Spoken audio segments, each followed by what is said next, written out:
లేదా సిజర్ రెండింటి మధ్యలో ఆధారమైనటువంటి ఉంది. నెక్స్ట్ పోల్వాల్ క్రీడాకారులు పోల్ ఆధారంగా తీసుకుని చూస్తున్నారు కాబట్టి మధ్యలో ఉంది ఆధారం ఉంది. మరి బలాన్ని ఉపయోగించి బలాన్ని బయటికి తీసుకుంటున్నారు ఆధారం కదా కాబట్టి తులాలని చెప్తాము.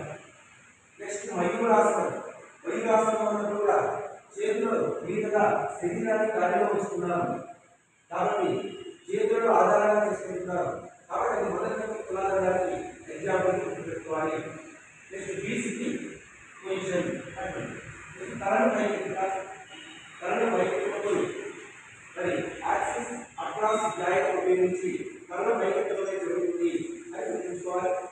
నెక్స్ట్ గుణపంతో రాయి అంటారు. మరి ఇది ఒక రాయి అనుకుంటే మరి దాని కింద గుణపాలను ఉపయోగించి మరి వ్యక్తి చేతులతో పట్టుకొని తిరుగుతూ ఉంటాడు.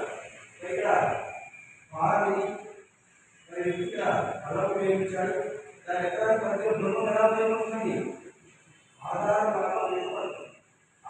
లాగా ఉపయోగపడుతుంది. కాబట్టి దానిలో మనం ఏ ఉదాహరణ తీసుకుంటాం? గుణపంతో రాళ్ళు కూడా మొదటి ఉదాహరణకి ఉదాహరణ తీసుకోవడం జరుగుతుంది.